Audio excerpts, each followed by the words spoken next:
శ్రీ ఆదిశంకరులు మనకు అందించిన అత్యంత విశిష్టమైన సౌందర్య లహరిలోని 24వ శ్లోకం.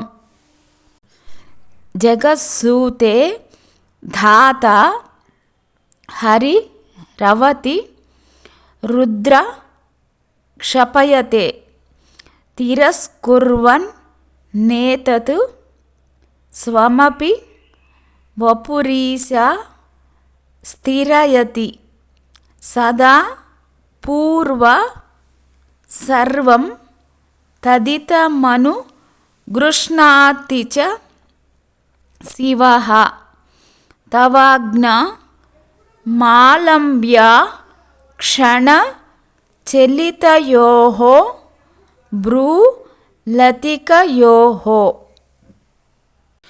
జగత్సూతే ధాత హరిరవతి రుద్ర క్షపయతే తిరస్కుర్వన్నేతత్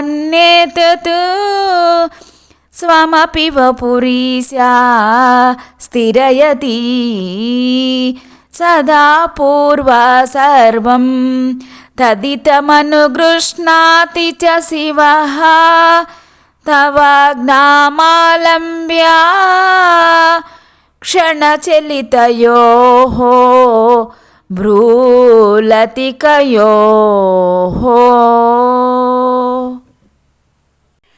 అమ్మ పరమేశ్వరి హరిహర హిరణ్య గర్భులు సృష్టి స్థితి సంహారాలు కొనసాగిస్తూ ఉన్నారు. ఈశ్వరుడు వీరి ముగ్గురిని నశింపచేసి తాను నశిస్తాడు. సదాశివుడు నీ కనుసన్నలను అనుసరించి మరలా వీరు నలుగురిని సృష్టిస్తాడు. అంటే జగజ్జనని నీ కనుబొమ్మల కదలికయే సదాశివునకు సాయపడుతుంది.